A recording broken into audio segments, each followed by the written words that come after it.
आज पूरे विश्व में आदि सनातनी पूजा की यथार्थ भक्ति विधि केवल संत रामपाल जी महाराज ही बता रहे हैं। यही भक्ति विधि गीता जी में बताई गई है। गीता अध्याय 8 श्लोक 13 में काल ब्रह्म ने अपनी भक्ति का केवल एक ओम मंत्र बताया है और गीता अध्याय 17 श्लोक 23 में परम अक्षर ब्रह्म यानी सच्चिदानंद घन ब्रह्म की भक्ति का ओम तत्सत मंत्र बताया है, जो सांकेतिक है। इस ओम नाम की साधना और ओम तत्सत की साधना के अतिरिक्त अन्य साधनाओं व मंत्रों को गीता अध्याय 16 श्लोक 23 व 24 में शास्त्र विरुद्ध आचरण यानी व्यर्थ कहा है। आइए फिर से पवित्र गीता जी से जानते हैं। गीता अध्याय 4 श्लोक 1 और 2 के अनुसार सनातनी पूजा वज्ञान इक्ष्वाकु वंशी राज ऋषि नाभिराज तक ही रहा, उसके पश्चात नष्ट हो गया यानी लुप्त हो गया था, जो गीता के रूप में आज से लगभग 5600 वर्ष पूर्व द्वापर युग के अंत में कहा गया। जो लोग कहते हैं कि क्या पूर्व ऋषियों का मोक्ष नहीं हुआ, इसका उत्तर हमें पहले ही मिल चुका है। जब उनकी साधना ही शास्त्र विधि त्याग कर मनमाना आचरण थी तो उनका मोक्ष कैसे हो सकता है। गीता अध्याय 16 श्लोक 23 के अनुसार इन सब ऋषियों की साधना व्यर्थ थी, क्योंकि इन सब ऋषियों ने शास्त्र विधि को त्याग कर मनमाना आचरण किया, यानी ओम नाम का जाप छोड़कर केवल तप पर ध्यान दिया। इससे सिद्ध है कि इन ऋषियों का मोक्ष नहीं हुआ। इसका प्रमाण हमें मार्कंडेय पुराण में भी देखने को मिलता है। दर्शकों, मार्कंडेय पुराण में लिखा है कि एक रुचि नाम का ऋषि था, जो वेदों के अनुसार भक्ति साधना किया करता था, यानी सनातनी पूजा करता था। उन्होंने मोक्ष प्राप्ति को जीवन का प्रथम उद्देश्य माना, इसलिए विवाह भी नहीं करवाया। रुचि ऋषि तप नहीं करता था, केवल ब्रह्म उपासना करता था। रुचि ऋषि के पूर्वज सनातनी पूजा को छोड़कर केवल घोर तप को तपते थे तथा कर्म कांड करते थे, अर्थात मनमानी साधना करते थे, जिस कारण उनका मोक्ष नहीं हुआ और उन्हें भूत व पितृ योनि प्राप्त हुई। उन्होंने रुचि ऋषि को वेदों वाली भक्ति छोड़ने के लिए तथा मनमाना आचरण करने के लिए बाध्य किया। रुचि को भी नरक का भागी बनाया। आइए देखिए मार्कंडेय पुराण से ये प्रमाण। मार्कंडेय पुराण के पृष्ठ 250 पर रौच्या मनु की उत्पत्ति कथा में लिखा है कि मार्कंडेय जी कहते हैं, ब्राह्मण पूर्व काल की बात है। प्रजापति रुचि, ममता और अहंकार से रहित इस पृथ्वी पर विचरते थे। उन्हें किसी से भय नहीं था। वे बहुत कम सोते थे। उन्होंने न तो अग्नि की स्थापना की थी और न अपने लिए घर ही बना रखा था। वे एक बार भोजन करते और बिना आश्रम के ही रहते थे। उन्हें सब प्रकार की आसक्तियों से रहित एवं मुनि वृत्ति से रहते देख उनके पितरों ने उनसे कहा। पितृ बोले, बेटा, विवाह स्वर्ग और अपवर्ग का हेतु होने के कारण एक पुण्यमय कार्य है, उसे तुमने क्यों नहीं किया। गृहस्थ पुरुष समस्त देवताओं, पितरों, ऋषियों और अतिथियों की पूजा करके पुण्यमय लोकों को प्राप्त करता है। वह स्वाहा के उच्चारण से देवताओं को, स्वधा शब्द से पितरों को तथा अन्नदान आदि से भूत आदि प्राणियों एवं अतिथियों को उनका भाग्य समर्पित करता है।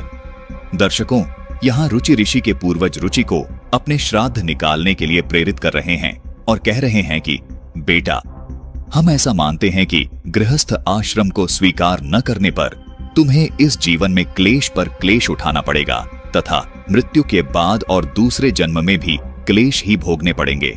यहाँ रुचि के पूर्वज स्वयं शास्त्र विरुद्ध भक्ति करके भूत योनि को प्राप्त हो चुके हैं। अब अपने वंशज रुचि को भी उसी शास्त्र विरुद्ध साधना न करने का कारण पूछ रहे हैं। इस पर रुचि ऋषि जवाब देते हैं और कहते हैं कि रुचि ने कहा, पितृगण, परिग्रह मात्र ही अत्यंत दुख एवं पाप का कारण होता है तथा उससे मनुष्य की अधोगति होती है। यही सोचकर मैंने पहले स्त्री संग्रह नहीं किया। मन और इंद्रियों को नियंत्रण में रखकर जो यह आत्म संयम किया जाता है, वह भी परिग्रह करने पर मोक्ष का साधक नहीं होता। पितृ बोले, बेटा, जितेंद्रिय होकर आत्मा का प्रक्षालन करना उचित ही है, किंतु तुम जिस पर चल रहे हो वह मोक्ष का मार्ग है। दर्शकों, रुचि ऋषि के पूर्वज स्वयं ये स्वीकार कर रहे हैं कि रुचि ऋषि शास्त्र अनुकूल साधना कर रहा है और ये मोक्ष का मार्ग है। फिर भी रुचि के पूर्वज रुचि को श्राद्ध आदि निकालने और शास्त्र से हटकर साधना करने के लिए कहते हैं। इस पर रुचि ऋषि अपने पूर्वजों को कहते हैं कि रुचि ने पूछा, पितामहो, वेद में कर्म मार्ग को अविद्या कहा गया है, फिर क्यों आप लोग मुझे उस मार्ग में लगाते हैं? दर्शकों, यहाँ रुचि ने एक बार फिर अपने पूर्वजों से कहा कि हे पितामहो, वेद में इस कर्म मार्ग को अर्थात श्राद्ध आदि निकालने को अविद्या कहा है, अर्थात शास्त्र विरुद्ध साधना कहा है, फिर आप मुझे क्यों बार बार ये साधना करने को कह रहे हैं? इस पर रुचि के पूर्वज क्या कहते हैं, सुनिए। पितृ बोले, यह सत्य है कि कर्म को अविद्या ही कहा गया है, इसमें तनिक भी मिथ्या नहीं है। यदि हमारी बात नहीं मानोगे तो हम लोगों का पतन हो जाएगा।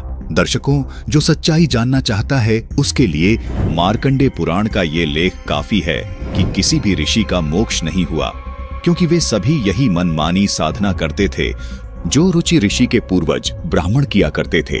इसी मनमानी साधना की वजह से रुचि ऋषि के पूर्वज पितृ योनि को प्राप्त हुए थे। यही मनमानी साधना रुचि ऋषि के पूर्वजों ने रुचि ऋषि से करवाई और उन्हें मोक्ष मार्ग से भटकाकर नरक में धकेलने का काम किया। संत गरीबदास जी ने सूक्ष्म वेद में कहा है कि पारस से भेंटा नहीं, कैसे पलटे लोह, अर्थात जैसे पारस पत्थर से छुए बिना लोहा सोना नहीं बन सकता, वैसे ही तत्वदर्शी संत के संपर्क में आए बिना उनसे आदि सनातनी भक्ति के मूल मंत्र ओम तत् सत सहित तीनों चरणों में दी जाने वाली दीक्षा लिए बिना मोक्ष होना कतई संभव नहीं है।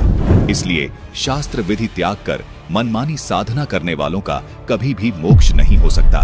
तत्वदर्शी संत के अभाव के कारण सतयुग के 1 लाख वर्ष बीत जाने के बाद शास्त्र विधि साधना शुरू हो गई, जो इक्ष्वाकु वंशी राज ऋषि नाभिराज के बाद प्रचलन में आई, जो वर्तमान सन 2024 तक हिंदू समाज में प्रचलित है। विडंबना है कि 5600 वर्ष पूर्व कहे जाने वाला ज्ञान, यानी चारों वेदों वाला ज्ञान, जो गीता ज्ञान दाता ने सबसे पहले सूर्य देव को दिया, फिर वही ज्ञान स्वयंभू मनु को मिला, फिर वही ज्ञान इक्ष्वाकु को मिला, फिर इक्ष्वाकु वंशी राज ऋषि नाभिराज को मिला, फिर लुप्त हो गया। इसी ज्ञान को गीता ज्ञान दाता काल ब्रह्म ने आगे चलकर पांडव अर्जुन को बताया, जो आज श्रीमद् भगवत गीता के नाम से जाना जाता है। दर्शकों, यदि विश्व के सभी पवित्र शास्त्रों पर नजर डाले तो गीता जैसा अद्भुत ज्ञान कहीं भी देखने को नहीं मिलता।